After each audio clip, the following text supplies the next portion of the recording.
Bienvenidos. En esta ocasión el tema que veremos será los 4 indicadores de la salud de un potrero.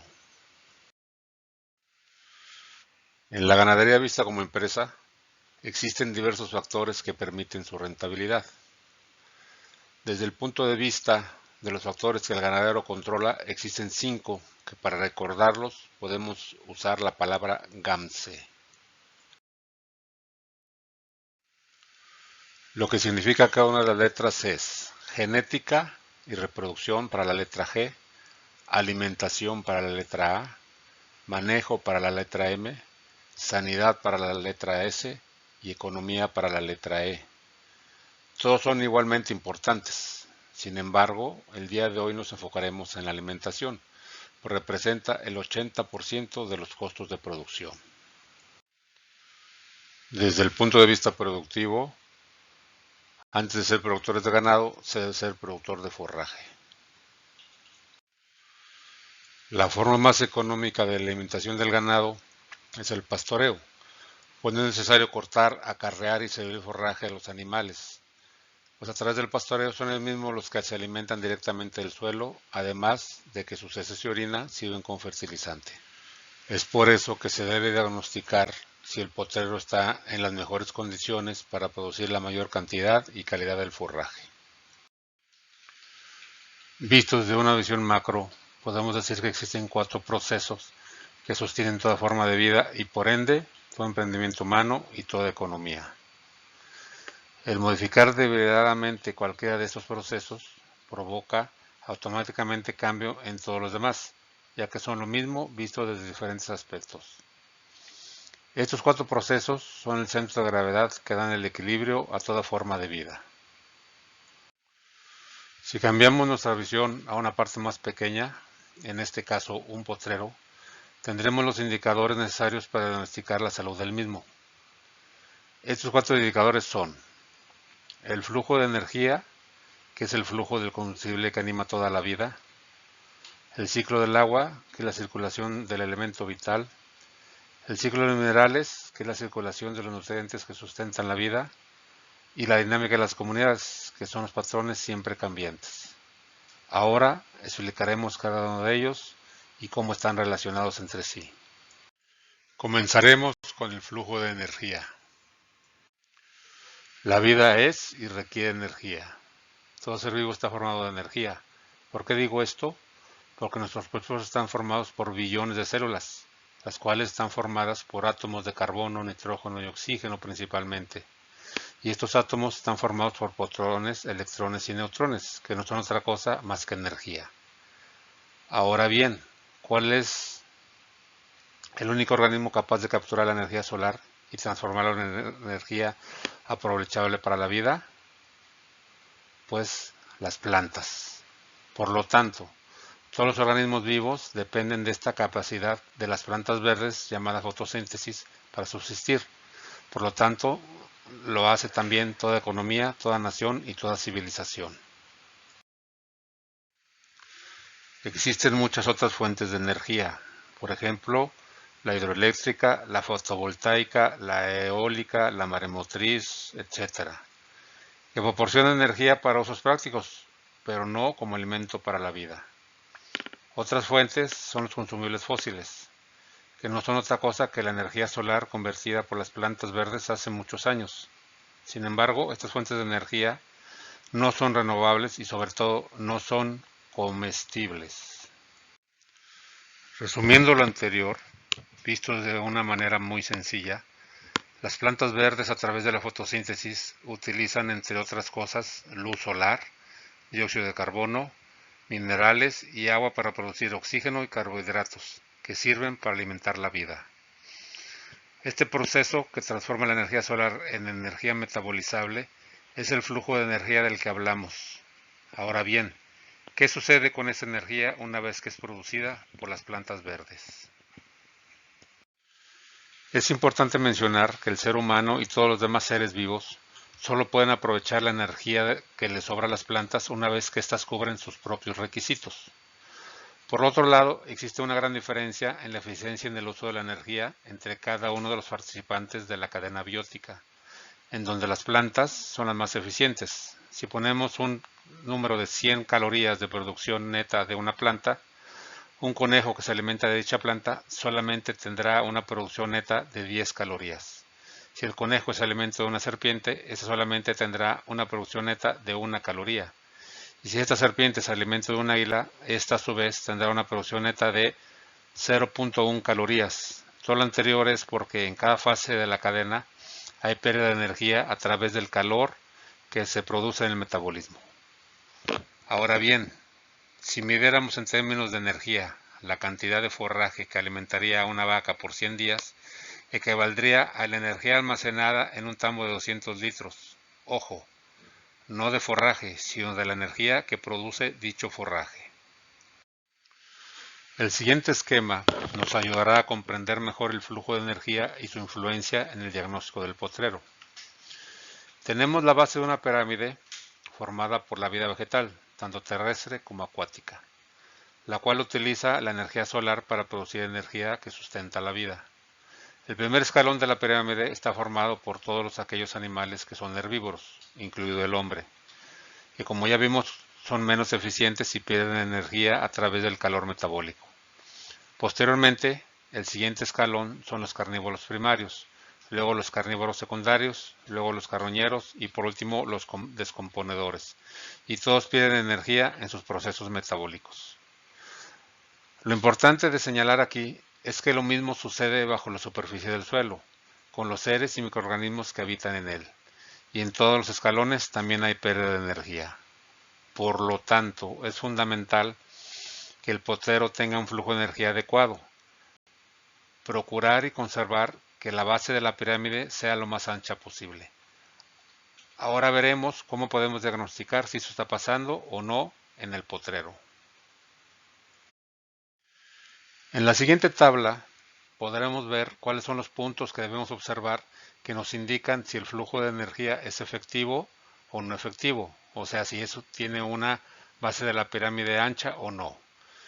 Si nos enfocamos en el flujo de energía efectivo, veremos que la cobertura vegetal debe ser alta, la densidad de plantas por unidad de superficie debe ser alta, el tiempo de crecimiento de las plantas debe ser por largo tiempo, la velocidad de crecimiento de las plantas debe ser rápida, el área foliar en general debe ser grande, debe haber una baja presencia de plantas viejas y fibrosas y una baja o nula presencia de plantas que tengan una segunda mordida. Con segunda mordida me refiero al zacate que el ganado ya mordió la primera vez y es el zacate que vuelve a morder porque son las puntas más tiernas. Si lo vemos desde el punto de vista del flujo de energía no efectivo, bueno, la cobertura vegetal es baja, nuestra densidad de plantas por unidad de superficie es baja, el tiempo de crecimiento de las plantas es corto y la velocidad de crecimiento de las plantas es lento. El área foliar en general es chica y existe la presencia de plantas viejas y fibrosas y muchas plantas que presentan la segunda mordida.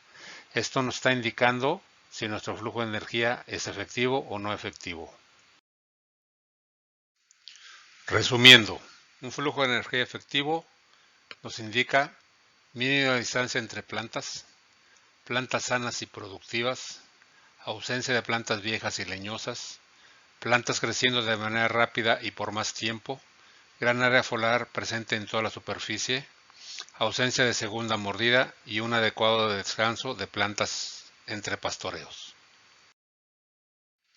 Ahora bien, un flujo de energía no efectivo tendrá un amplio espacio entre plantas y mucho suelo desnudo, presencia de plantas viejas y plantas muy jóvenes, plantas creciendo lentamente y por poco tiempo, área foliar escasa y pobre, presencia frecuente de segunda mordida, poco periodo de descanso entre pastoreos, zonas sobrepastoreadas y subpastoreadas. Ahora revisaremos el ciclo del agua. Hasta donde sabemos, existe una cantidad fija de agua en el planeta, que circula constantemente de la atmósfera a la superficie y viceversa. Gran parte de esta agua es de mar y es salada, para cualquier uso, hasta que se evapora y regresa en forma de lluvia, hielo o nieve. Analizando el ciclo del agua a nivel del suelo, es importante señalar que cualquier molécula de agua que penetre en la tierra es fuertemente atraída por las partículas más secas del suelo. A medida que extrae el agua de una partícula de tierra por cualquier medio, esta refuerza su retención, tratando de evitar que el agua se escape. Ahora bien, si recordamos que las plantas absorben el agua a través de las vellosidades radiculares, esto sucederá siempre y cuando su capacidad de extracción sea mayor que la capacidad de retención de las partículas del suelo. Por lo tanto, entre más seco está el suelo, menos posibilidades de absorción tienen las raíces.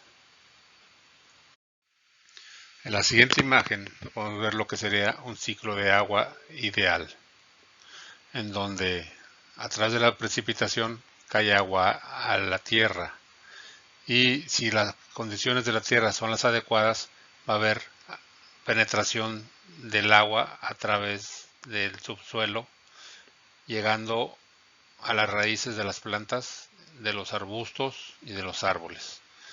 Un poco de agua puede correr a través del suelo y formaría las lagunas y ríos. Y el agua que penetra más profundamente va a alimentar los mantos freáticos, y terminaríamos el ciclo con la evapotranspiración del agua a través de la radiación solar y la evaporación de las plantas. Ahora hagamos una comparación entre un ciclo del agua efectivo y un ciclo del agua no efectivo. En otras palabras, ¿qué es lo que tendremos que analizar al revisar un potrero? Nuevamente contamos con la precipitación, y si observamos en el lado izquierdo, tenemos un suelo cubierto de vegetación con raíces bien establecidas, con raíces de plantas que llegan a suelos más profundos, y entonces el agua es transportada de la superficie hacia capas más profundas, pasando la capa C que está señalada ahí, es cuando se empiezan a llenar los mantos freáticos, y como hablábamos en un principio de la capacidad que tienen las partículas del suelo de retención de agua, aquí la retención del agua sería mínima, porque como no hace falta, no hay tanta retención, y entonces las raíces tienen la capacidad de absorción del agua y de los nutrientes. Eso sería un ciclo de agua efectivo. Por otro lado, en el lado derecho, vemos una zona donde hay poca cobertura vegetal. Las raíces de las plantas no son tan vigorosas, no hay tantas raíces, entonces la penetración del agua en el subsuelo es mínima, únicamente a las capas superficiales. Hay gran escurrimiento a través del suelo, donde hay pérdida de material orgánico y de suelo, y no hay penetración del agua a capas más profundas, por lo que el abastecimiento de los mantos freáticos se ve afectado. Y las flechas en rojo representan que hay una mayor evaporación del agua a través de la radiación solar, debido a que no hay quien la retenga. Entonces, del lado derecho estaríamos hablando de un ciclo del agua no efectivo, y del lado izquierdo un ciclo del agua efectivo. ¿Cómo es que está el potrero? Así podemos diagnosticar si el ciclo del agua es aceptable o no aceptable. En la siguiente tabla podemos observar los puntos para determinar si el ciclo del agua es efectivo o no en un potrero. Si el ciclo del agua es efectivo, la escorrentía en la superficie del suelo será baja, la evaporación desde la superficie también será baja, la incidencia de sequías será baja, la incidencia de inundaciones también baja, la formación de costra en el suelo es baja, la transpiración por plantas es alta, la infiltración a reservorios subterráneos es alta, y la efectividad de precipitación también es alta. Por otro lado, si el ciclo del agua es no efectivo,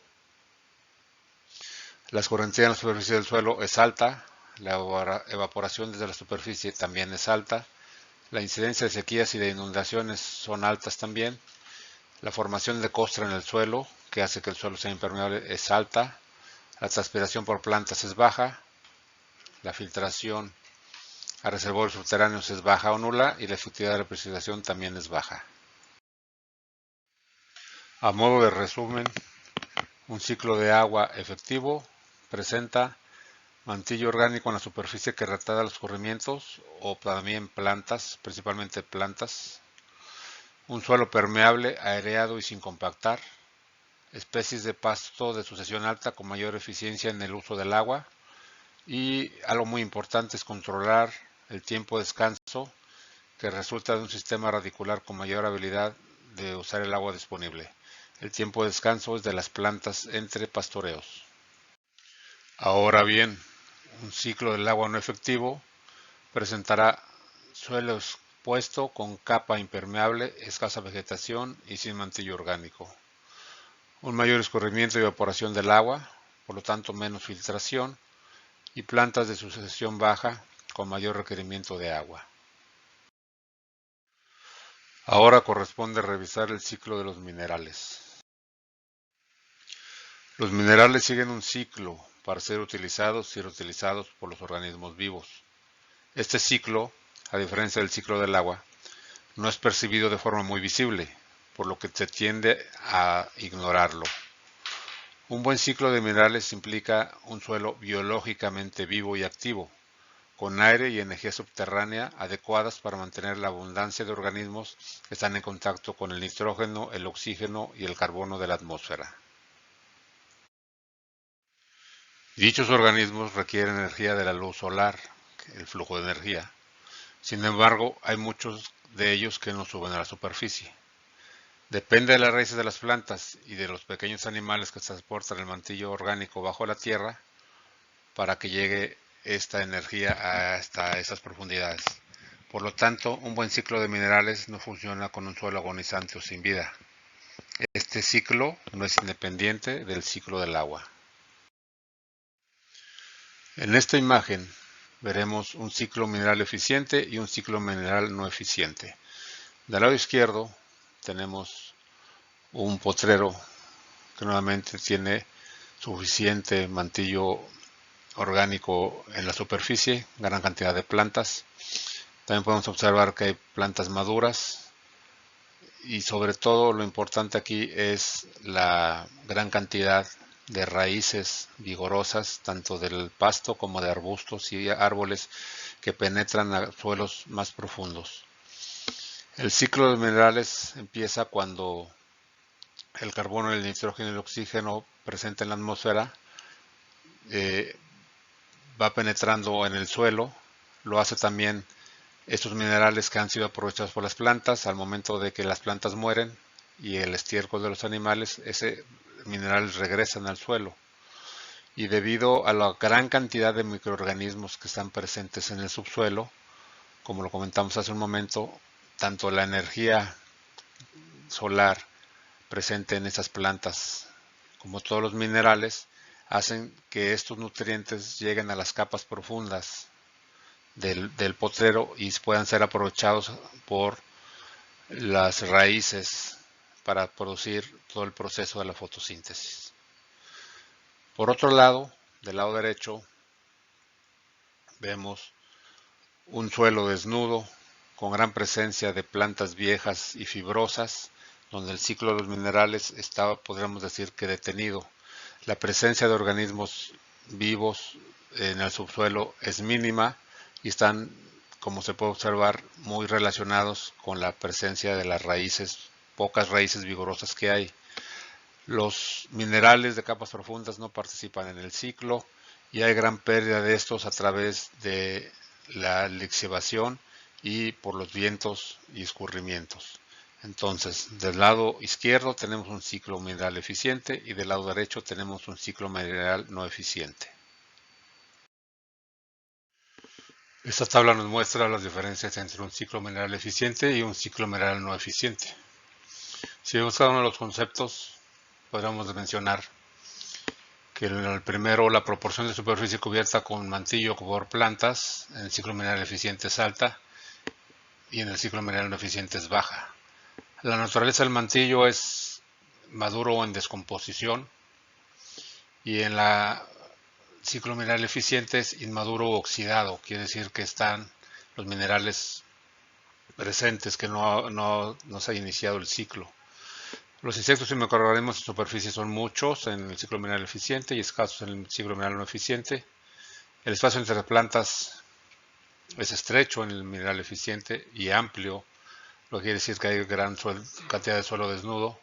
La superficie del suelo es porosa debido a la gran presencia de mantillo orgánico y a la gran presencia de raíces en el subsuelo. Y por el otro lado, en el ciclo mineral eficiente está la superficie encostrada y planchada. Los sistemas radiculares son abundantes en el ciclo mineral eficiente y reducidos en el ciclo mineral ineficiente. La presentación de las raíces en los diferentes niveles del suelo es mayor en el ciclo mineral eficiente y poco profunda en el ciclo mineral no eficiente. El suelo bajo la superficie, en el primer caso, es poroso y migajoso, y en el segundo caso es pobre y compactado. La vida bajo la superficie en el ciclo mineral eficiente es abundante y en el ciclo mineral ineficiente es reducida. La P de minerales en la superficie, por un lado, es baja en el ciclo mineral eficiente y alta en el otro lado, lo mismo que las pérdidas de minerales por lixiviación, y la velocidad de reciclado de los minerales es alta en el ciclo mineral eficiente y baja en el ciclo mineral ineficiente.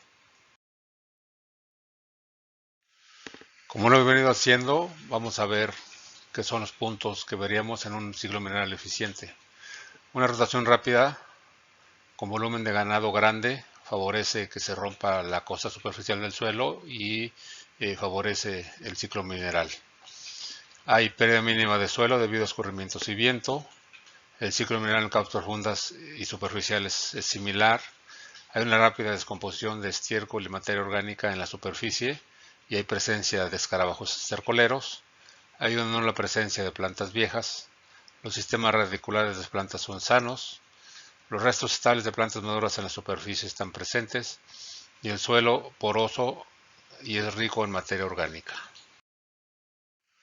Si el ciclo mineral no es eficiente, entonces lo más seguro es que haya una rotación lenta con volumen de ganado reducido, lo que va a permitir que haya grandes áreas con suelo desnudo. Va a haber pérdidas grandes de suelo por escurrimientos y viento. Minerales de capas profundas no entran en el ciclo mineral.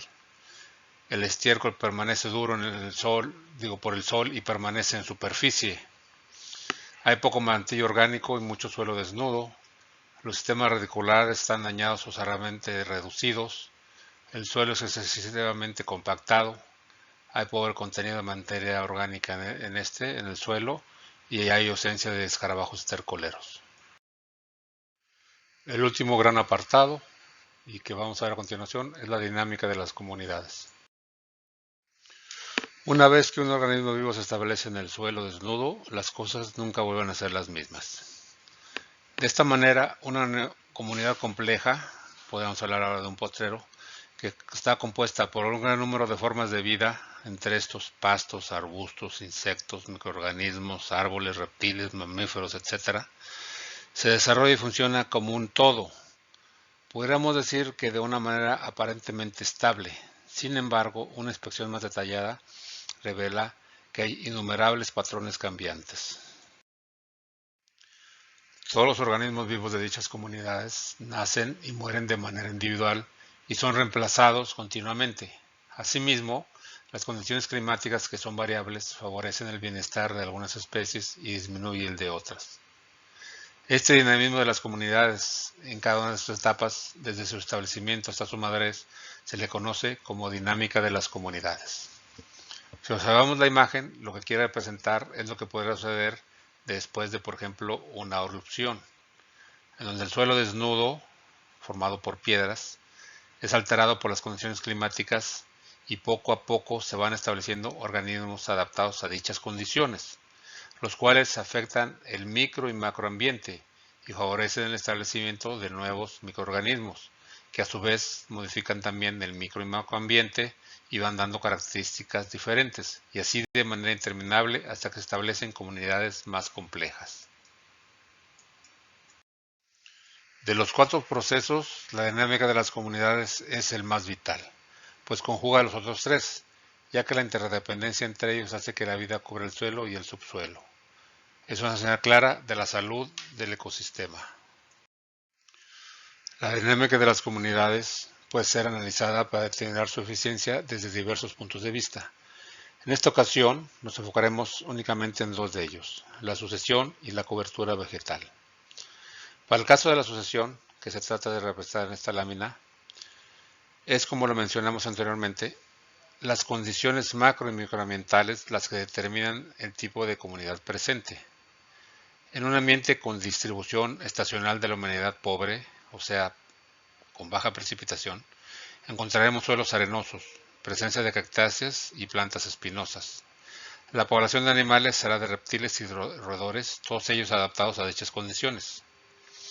Si la sucesión es positiva, debido al efecto de las comunidades, el suelo mejora su condición, lo que permite el establecimiento de zacates fibrosos, arbustos y matorrales espinosos, que tienen mayores requerimientos nutricionales. Este tipo de vegetación permite el establecimiento de otros animales, como por ejemplo los caprinos y los ovinos. Si continúa una sucesión positiva, el macro y microambiente favorecen el establecimiento de pastos más nutritivos, que también requieren más nutrientes, y estos a su vez alimentarán a la especie de bovinos. Y así sucesivamente, cada sucesión permite el establecimiento de comunidades nuevas de mayor diversidad de especies vivas. Dependiendo de la distribución estacional de la humedad y del manejo que se le da a las comunidades, la sucesión se modifica hacia la parte positiva o hacia la parte negativa.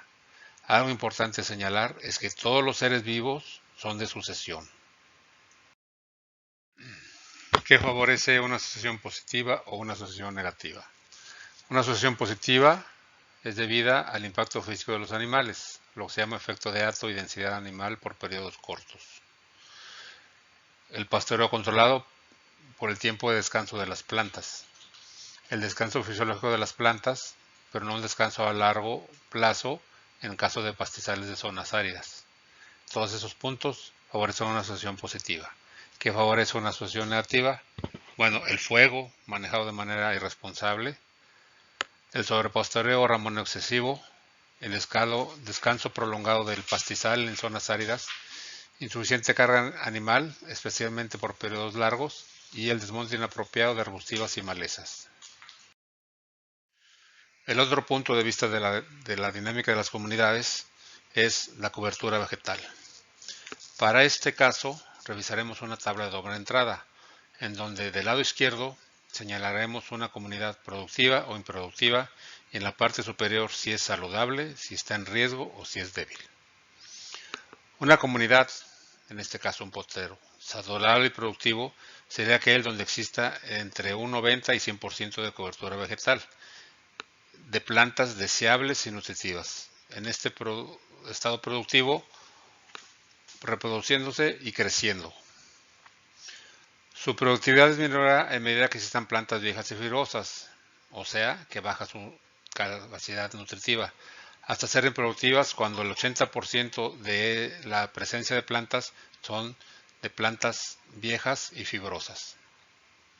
Ahora bien, se mantiene la cobertura vegetal dentro del 90 y el 100%, en donde la mayoría es de pastos deseables, pero existen plantas no forrajeras, el potrero está en riesgo.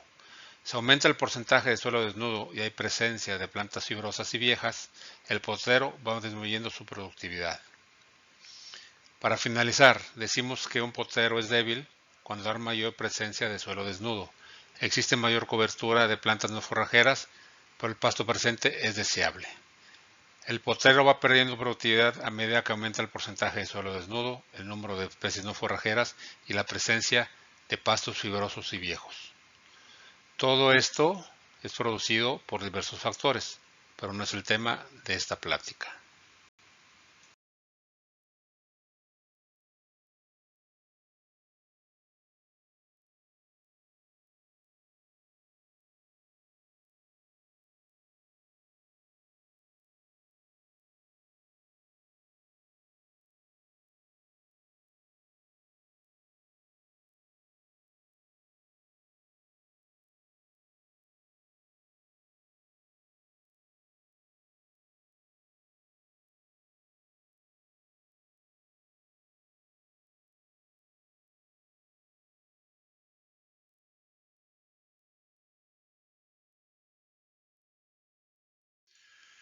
¿Qué podríamos concluir? Es muy importante que consideremos el sistema productivo como un todo. Un flujo de energía alto se describiría como suelo cubierto de vegetación, plantas que se mantienen verdes y continuarán creciendo durante más tiempo, gran variedad de plantas, o sea que es un policultivo, y presencia de vida abundante por encima y por debajo del suelo. En esencia, si el ciclo del agua es efectivo, los minerales circulan rápidamente y la biodiversidad es elevada, entonces el flujo de energía tiende a maximizarse. ¿De qué depende entonces la salud del potrero? La salud del potrero depende del conjunto de los 4 indicadores. Todos están interrelacionados y ninguno actúa de manera independiente. La cadena basa su fuerza en el eslabón más débil. ¿Cuál es este? Toda acción tiene un efecto que tarde o temprano afectará a todos los indicadores. Muchas gracias.